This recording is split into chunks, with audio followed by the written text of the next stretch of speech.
Sekarang kita masuk ke materi koset dan teorema Lagrange. Kita lihat untuk koset, teorema pertama yaitu teorema 3.1.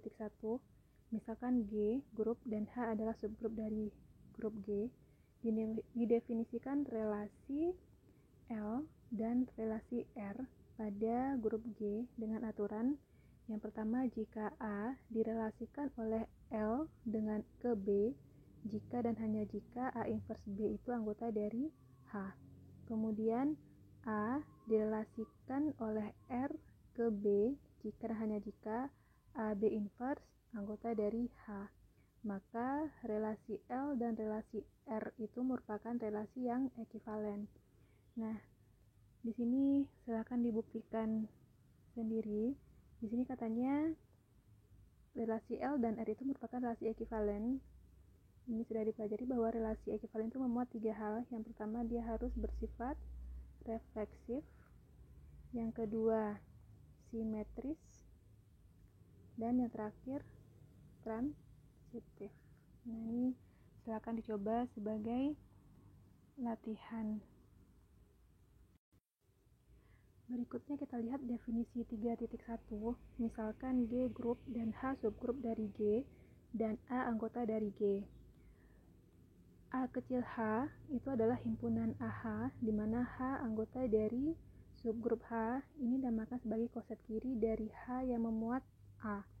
Kemudian H besar A kecil itu adalah himpunan HA, di mana H anggota dari himpunan H. Ini dinamakan sebagai koset kanan dari subgrup H yang memuat A. Apabila G adalah grup abelian, maka AH akan sama nilainya dengan HA untuk setiap A dan H anggota dari grup G. Akibatnya, dalam grup abelian selalu berlaku HA sama dengan AH untuk setiap A anggota G, di mana H besar ini adalah subgrup dari G. Kita lihat contoh. Misalkan Z6 terhadap operasi penjumlahan adalah grup abelian. Nah, kita misalkan H adalah himpunan 0, 2, dan 4 yang merupakan subgrup dari Z6. Koset yang terbentuk dari himpunan H adalah, di sini ada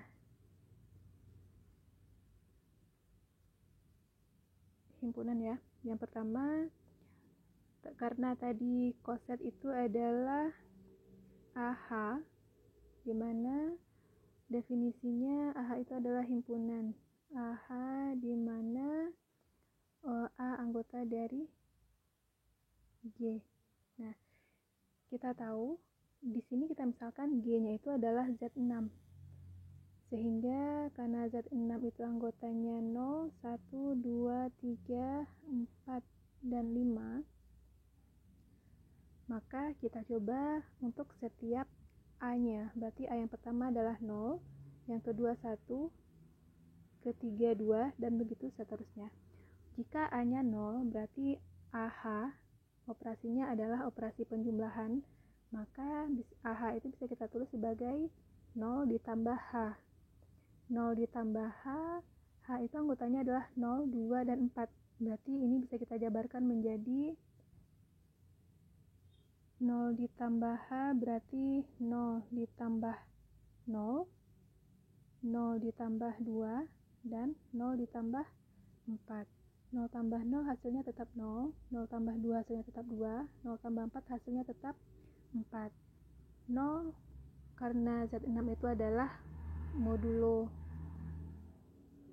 sisa pembagian dari 6, maka 0 mod 6 hasilnya tetap 0, 2 mod 6 hasilnya tetap 2, 4 mod 6 hasilnya tetap 4, sehingga hasil dari 0 tambah H itu adalah 0, 2, dan 4. Kemudian jika kita coba dulu untuk 2, jika A nya 2, di sini dia 2 ditambah H berarti bisa kita jabarkan menjadi ini 2 ditambah 0, 2 ditambah 2, dan 2 ditambah 4. 2 tambah 0 itu tetap 2, 2 modulo 6 hasilnya tetap 2, 2 tambah 2 4, 4 modulo 6 tetap 4, 2 tambah 4 6, 6 modulo 6 hasilnya 0, sehingga 2 ditambah H hasilnya tetap 0, 2, dan 4. Makanya di sini tetap kita ambil 0, 2, dan 4. Nah, begitu juga dengan 4 ditambah H. Jika A-nya 4, berarti kita peroleh 4 ditambah 0, 4 ditambah 2, 4 ditambah 4. Untuk 4 tambah 0 tetap 4, modulo 6 hasilnya tetap 4. 4 tambah 2, 6, 6 modulo 6 hasilnya 0. 4 tambah 4 hasilnya 8, 8 modulo 6 sisanya adalah 2. Berarti di sini hasilnya juga 0, 2, dan 4. Maka untuk 3 buah nilai A ini hasilnya adalah 0, 2, dan 4. Nah, kemudian jika kita ambil A-nya 1, 1 ditambah H, ini hasilnya 1 tambah 0, 1 tambah 2, 1 tambah 4. 1 tambah 0 tetap 1, 1 tambah 2 hasilnya 3, 3 modulo 6 hasilnya tetap 3, 1 tambah 4 hasilnya 5, 5 modulo 6 juga tetap 5, sehingga ini dia himpunannya. Dan jika kita coba untuk A-nya 3 dan 5 dengan cara yang sama, maka hasilnya akan tetap 1, 3, dan 5. Maka koset yang terbentuk dari H adalah 0, 2, 4, dan 1, 3, 5. Nah, ini dinamakan sebagai koset kiri. Dengan cara yang sama, bisa kita tentukan koset kanan, yaitu dengan menukar posisi A-nya ke sebelah kanan. HA sama dengan himpunan HA, di mana A anggota dari G. Nah, sehingga masing-masing dari contoh ini tinggal kita tukar posisinya. Ini menjadi H tambah 0. Ini nilainya akan sama juga dengan H ditambah 2. Akan sama juga dengan H ditambah 4. Nah, ini juga akan tetap 0, 2, dan 4. Begitu juga dengan H ditambah 1, H ditambah 3, dan H ditambah 5. Hasilnya akan sama dengan 1, 3, dan 5. Nah, di sini bisa kita katakan bahwa koset kiri dan koset kanannya sama. Selanjutnya kita lihat teorema 3.2. Misalkan G grup dan H subgrup dari G, maka AH sama dengan H hanya jika A elemen H, dan AH sama dengan BH dan hanya jika A inverse B elemen dari H. Nah, ini silakan dicoba juga membuktikan sebagai latihan. Sekarang kita lanjutkan ke bagian yang kedua, yaitu teorema Lagrange. Teorema 3.3. Jika H subgrup dari G, maka setiap koset kiri dan koset kanan dari H mempunyai elemen yang sama banyaknya dengan H. Nah, buktinya kita buat pemetaan V, itu adalah pemetaan dari H ke GH, dengan VH itu sama dengan GH untuk setiap A anggota dari H. Nah, supaya kita tahu bahwa jumlah elemennya sama, maka kita akan menunjukkan bahwa V itu bersifat bijektif. Nah, V bersifat bijektif berarti kita harus tunjukkan dua hal. Yang pertama, dia bersifat injektif. Yang kedua, dia bersifat surjektif. Kita lihat yang pertama, ambil sebarang H1 dan H2 anggota dari H dengan VH1 sama dengan VH2. Nah, maka GH1 sama dengan GH2 karena VH itu tadi adalah GH. Berdasarkan hukum konstelasi kiri, diperoleh H1 sama dengan H2. Jadi, apabila VH1 sama dengan VH2, maka H1 sama dengan H2 sehingga V bersifat injektif. Yang kedua, ambil sebarang Y anggota dari GH, maka bisa kita tulis Y itu sama dengan GH0, di mana H0 adalah anggota dari H. Pilih X sama dengan H0 sehingga diperoleh Vx sama dengan VH0, atau bisa juga kita tulis sebagai GH0 itu sama dengan Y.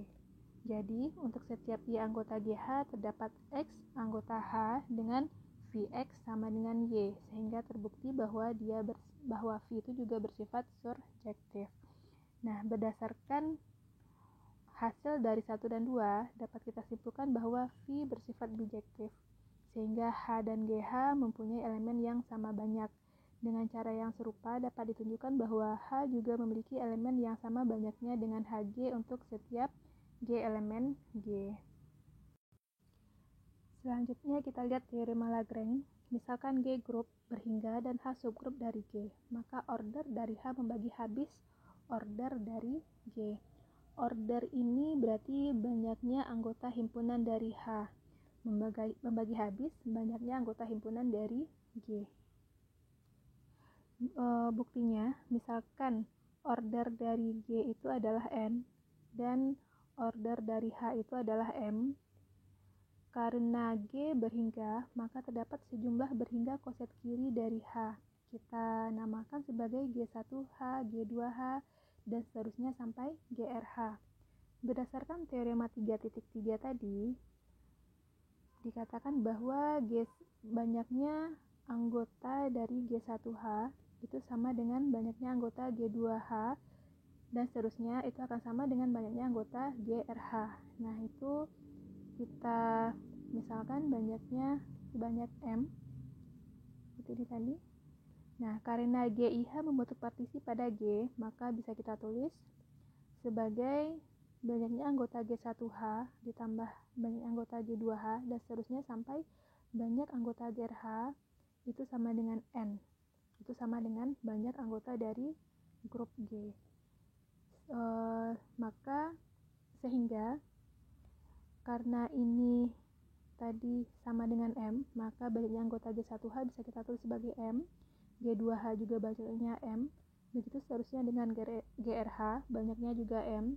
Ini kita jumlahkan sebanyak R kali, karena dia dari 1 sampai R. Nah, ini tetap sama dengan N. Karena M dijumlahkan sebanyak R kali, maka bisa kita tulis sebagai RM, sehingga RM sama dengan N. Karena N merupakan kelipatan dari M, maka bisa kita tuliskan bahwa N itu habis dibagi oleh M. Atau dengan kata lain, order dari H habis membagi order dari G. Selanjutnya adalah teorema 3.4. Setiap grup berorder prima merupakan grup siklik, atau setiap grup yang jumlah anggotanya merupakan bilangan prima, maka dia merupakan grup siklik. Buktinya, misalkan G grup dengan elemen identitas E dan order dari G adalah P, dengan P adalah bilangan prima. Karena P bilangan prima, maka P nilainya harus lebih besar atau sama dengan 2. Akibatnya G memuat elemen A dengan A tidak sama dengan E, atau E itu adalah unsur identitas. Dibentuk himpunan yang dibangun oleh A, yaitu himpunan A pangkat A yang dioperasikan sebanyak N kali, di mana N itu elemen Z. Maka himpunan yang dibangun oleh A merupakan subgrup dari G. Karena E dan A anggota dari himpunan yang dibangun oleh A, maka order dari himpunan tersebut besar sama 2. Misalkan order dari himpunan dibangun oleh A itu sama dengan Q, maka berdasarkan teorema Lagrange diperoleh bahwa P habis dibagi oleh Q. Karena Q nilainya besar sama 2 dan P merupakan bilangan prima, maka bisa kita katakan bahwa Q sama dengan P. Jadi himpunan yang dibangun oleh A sama dengan G, sehingga terbukti bahwa G merupakan grup siklik.